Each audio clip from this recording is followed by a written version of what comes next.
As my mum would say, halfway through Christmas, that's it now for another year. In a way, I want to thank Liverpool for putting us out of our misery early and saving us from the final day heartbreak, so we can just focus on the Klopp thing. It's a weird one, this, because it's like I thought we played good, but also we played shit at the same time. How does that work? It's so weird. It's so weird. It's like maybe it's like a few weeks ago, maybe a month ago, maybe after the United game, we just hit a wall. It was like the only thing I can describe it to is like when Austin Powers loses his mojo. I've lost my mojo! And he just doesn't have any of his, I don't know, whatever it is. You know? That's what's confusing me most. It's like, great. Bit wasteful. Still playing great though. Oh, still playing so great. We really should be winning. Bang. Now we can't play football anymore. That's the part that has me most confused. How collectively can we all just... It's like everyone has lost... It's like everyone lost their spark. Granted, we're playing better the last couple of games.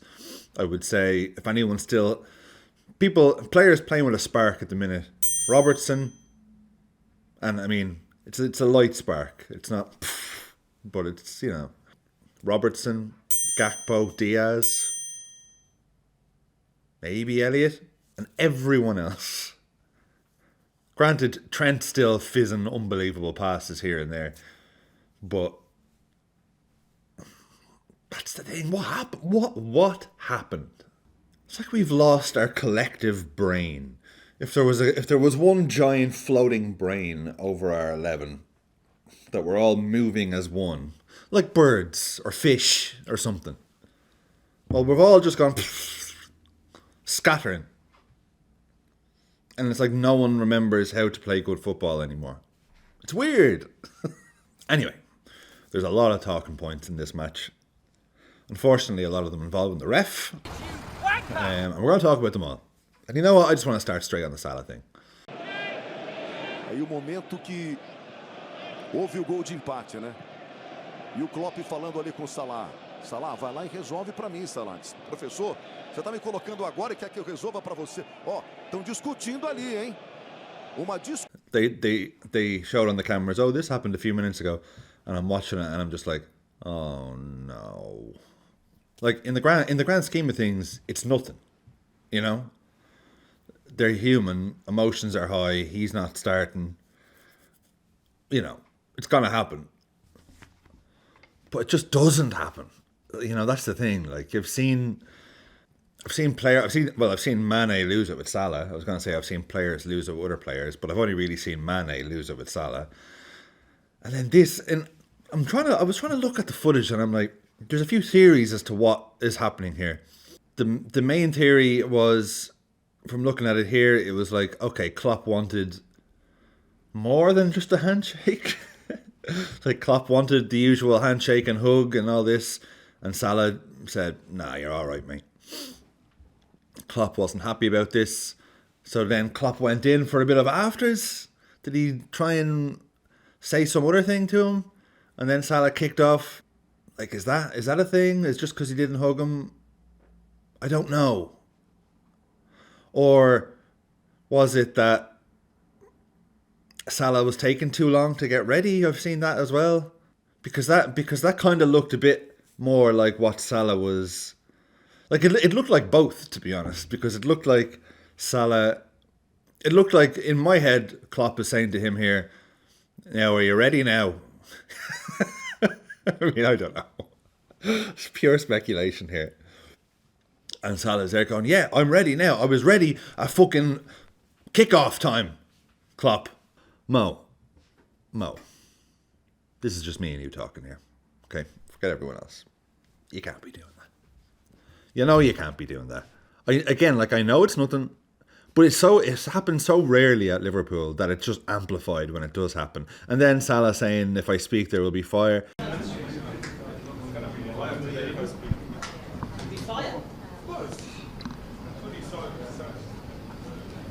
Maybe that's taken a bit too out of context. Maybe he's saying, look, with all that, like, whatever I say is going to be a big story. Or maybe he's saying, I'm going to fucking spit venom, so don't even ask me any questions. I don't know, but I don't like it. And you know what? I was watching it and I was like, maybe I'm reading way too much into this, but I was watching it and I was like, I think that's him gone now. Like it had this sort of like, well, we're both gone anyway, so why bother pretending like I'm not pissed off, Could be totally wrong, but he's 32 in June, I think. He's got 1 year left on his deal. He's on 350 grand a week. So to keep him, to renew his contract will be like a new signing, essentially. It will be, I could be talking shy, but it'll cost a lot to keep him. I seen a poll on Twitter that I took in, Anfield Index, I think it was, and it was just listing all of our players, and it was just keep or sell. And it was interesting because as I went through everyone, I was like, yeah, keep him, yeah, keep. Like for 95% of the players, the majority, 80-odd%, were saying keep. The only three who people were saying sell was Thiago. Obviously, Thiago, I love you, but Nunez was 60-40 for sell. I would definitely keep him. Maybe not have him as the man, but... And Salah. And I think Salah's age, form, and contract status is a big part of it, but I will admit, I press sell.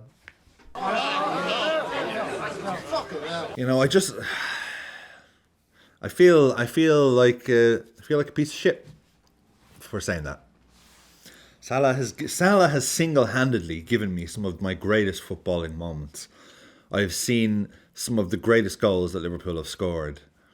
I witnessed him in the greatest front three in Premier League history. That's why I said it. I've loved him for 7 years. But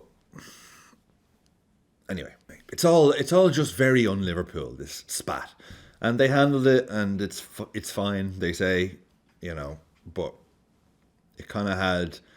It was just when results and performances are so bad, and then you've got this on top of it. You're just like, oh no, they're not together. I'm sure they are, just barring this incident. But that's my thought when I'm watching it. I'm like, no. Don't give anyone reason to be like, ah. Anyway, I'll talk a bit about the game. I don't know if you guys are the same, but even watching the game now, I'm just very muted while watching it. Like, okay, we go behind, of course. When we go behind, Van Dijk at this stage, it's like he's in physical pain when the ball goes in. He's like, my clean sheets, my precious sheets. But me as a fan, I don't know what you guys are like, but I'm just a bit like when we scored the 2 goals, I celebrated. Robertson scored. So anyway, excuse me. We'll break the goals down properly here. Let's face it. It's a shot that I didn't expect to come in. But it's a Robertson goal with his feet. Got us back in the game. Robertson loves Liverpool more than all of us. Robertson feels like if you could take all of the fans, put them into a football player, and have him do what, as fans, we would want someone to do in this situation. You know what I mean? Like, whenever everyone is like lethargic, he's still the one running up and down. He's just always going and going and going. And he always puts in a decent ball. Now he scored. If we're talking fucking yes scale, and I'm sorry about this, I'm just a bit dead inside. So I don't know if I don't know if I'm doing it a disservice. Keeper does get a hand to it. He probably should save it. Fucking yes scale, I'm gonna say 6. Go on, Robbo. And then Cody Gakpo gets a goal. I'm going to give it to Gakpo. even though it hit 3 West Ham players before it went in. I mean, let's face it. Okay, in terms of fucking yes scale, okay, it put us ahead. Gakpo scored. Not much else to talk about with that goal, really. I mean, it was a shite goal, let's face it, but it was a goal. Fucking yes scale, I'll give it a 5. That's possibly my lowest one, yeah. And then they scored. But like when Antonio scores, unmarked in the 6-yard box, I'm not like, no. I'm just like, shit. You know, Harvey Elliott hits the bar. I'm not going like, oh. I was literally just like this, like, ooh. You know, just, It's like the house is on fire. I'm looking in through the window. All the roof is caved in on my laptop. Well, yeah. Oh well. It's all gone to shit anyway, isn't it? That's a terrible analogy. At least we've gotten our heartbreak out of the way. And do you know what the annoying thing is? Something literally popped up on my Instagram stories during the week. And it was a video that I made this time last year, and it was titled "Why I Want Man City to Win the League." Because Liverpool were so far behind, didn't want Arsenal to do it. Because City win it, it's forgotten about in a day. And now I feel the same way. I've gone from a month ago.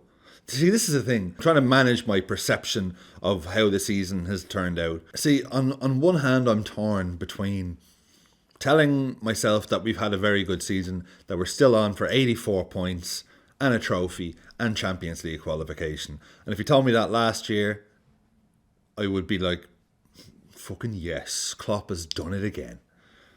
You know, like that's what I'd be thinking. Like, fucking Klopp, I knew you could do it. I knew we could do it with you at the helm.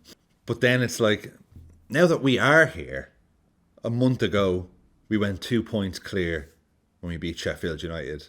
We went 2 points clear with everyone having 8 games to go. So you can't not be like, we have bottled it because we haven't lost to teams that we should be losing to. It's, you know, losing to Palace, losing to Everton, drawn to West Ham. Like, you know, meanwhile Arsenal and City are just churning out the wins. They're not even grinding out wins. They're just casually walking through the park, just picking off wins off the bushes. Like if you told me a month ago, when we went 2 points clear, that within a month's time you will be so flat while watching a crucial away match at West Ham that you wouldn't be like living and dying on every pass, I'd be like, ugh. At this stage, I'm like, okay, well, I want City to do it now.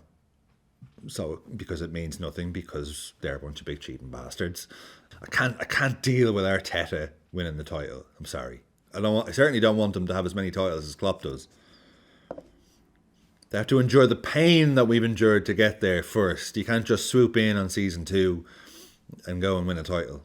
So now I'm hoping City don't slip up. I've gone from a month ago, not even needing them to slip up, then gone from, okay, I need them to slip up now. Okay, now I really need both of them to slip up big time, to, okay, I just want you to do it. I don't like it. But if I distance myself from it, it's a good season. You know? If we'd have had a shit middle of, we could end this season with 84 points. If we hadn't have been in the title race and we had a slump around January, and now at this stage of the season is when we're winning all our games to get to 84 points, the same amount of points that we could still conceivably get, I'd be like, what a season. It's like, we managed to win a trophy, we've secured Champions League, and we've ended on whatever. But it's the fact that we're ending with such a stumble and all this. Speaking of stumbles, I got to talk about the ref. Anthony Taylor. Jesus Christ. What a fuck up. This is so bad. And I didn't even, again, maybe it's just because I'm so, dead behind the eyes while watching Liverpool this weekend. But when it happened, I was like, it's weird. And then it's only when you see it more and more, you're like, hang on. I mean, it's such a fuck up. It's going to be I mean, release that audio. PGMOL. Release that audio. I want to hear what he says to the keeper. No, mate, seriously, I'm after really fucking up here. I need you to go down. All right? He's telling the keeper to get up. No, come on, I'm not buying it. Come on. Then he's like, right, come on, play on. I'll turn my back on the play and run to the halfway line because he's about to kick it out because I've told him to get on with it. I don't believe he's injured. Then Gakpo goes running up. Perfectly legitimate. I mean, the keeper has made a howler even doing that. There was no whistle. And then the ref blows his whistle. It's like, by his logic, it's like, wait, I've changed my mind. You are injured, and I think I knew that all along. Let me just come have a look at you. What? Yes, people are saying Gakpo should have put it in, but then other people are saying, well, the whistle went, so VAR couldn't have done anything. I don't understand that. Why can't you? But he made a noise with the thing. Like, yes, it was an absolute critical error, but he made the noise, so... Sorry? Can I just get common sense around for once? And just be like, no, hang on, sorry. All that may have happened if Gakpo had have just put it in. But the fact that he didn't put it in anyway just means it's, okay, fine. It's still in play or whatever. But the way the ref goes up to him, from the halfway line walks up to him, you injured, mate? No, I think you are. I think you are. I know these things. Physio. Meanwhile, the physio is there like, they're not ready because why would they be? There's no injury. Liverpool still drew. Yes, we might have had different results. Yeah, the McAllister one, for example. But there was that. There was the obvious corner when when Liverpool played really good bit of play. Salah hits it into Núñez. I think Núñez should be attacking that ball a bit more. But clearly doesn't get a touch on it. Goal kick. McAllister studs up his ankle and shin. Nothing. I mean, have you seen anyone sent off since Curtis Jones was sent off for that? Have you seen anyone sent off since Van Dijk got an extended ban for, literally nothing? Have you seen anyone else? Have you seen Odegaard get sent off? Does it every game? I don't know. That's bitter. But, oh my God. And why can't you release the audio? Like, why can't we hear the audio live like we can with rugby? Like, actually, why not?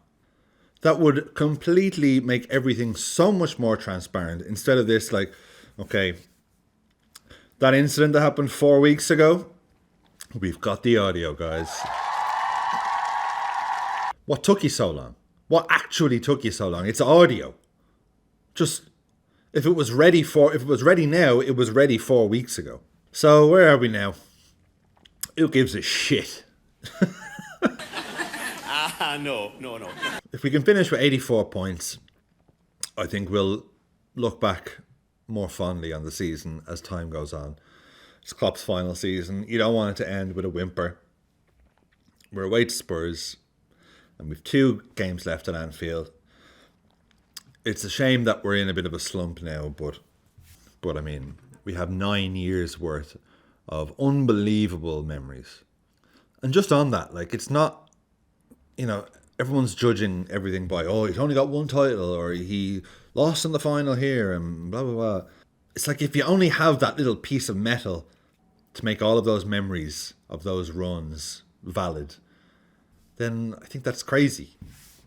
The Barca semi, yeah, okay, fine, we won the Champions League that year.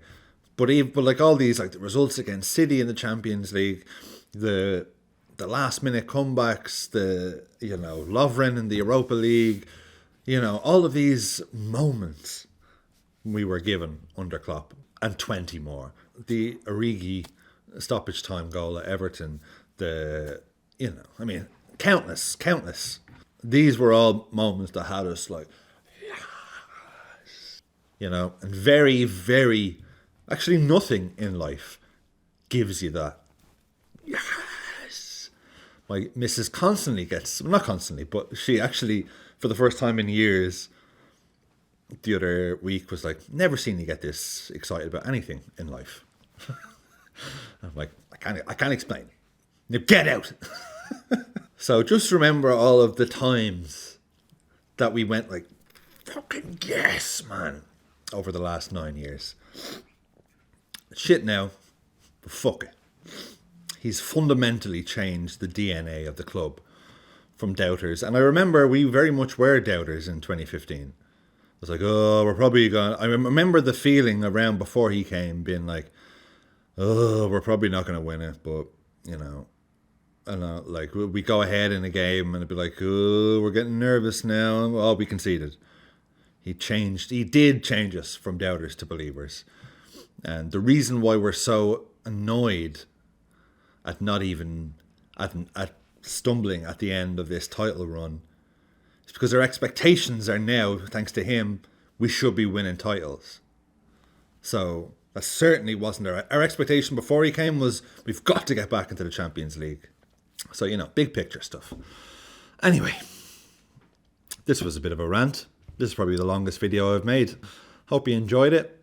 All we can do now is keep supporting the Reds, finish the season strong, and welcome in the main man, the new main man, Arne Slot, who, I will say this, the one thing I like about Slot, I mean, his style of play does look very attractive, and I actually think he will be a good manager. I just love how much he wants the job. That's what I want. I don't want an Amorim going to West Ham to try and, push us to make a decision, and then that doesn't work out, and he has to go back and apologise to his fans saying that I shouldn't have talked to West Ham. I'm so sorry. But Slot really does look like he's absolutely buzzing to be Liverpool manager. And that's what you want. I'll talk more about Slot in a different video.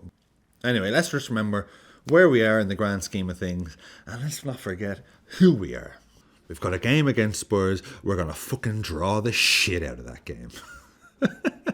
Thanks very much for watching. Thanks for the support. Please give us a sub if you like this sort of thing, and a share, and all that stuff. You can support me on Ko-fi if you want. No pressure. Thank you. Up the fucking Reds. Have a great week.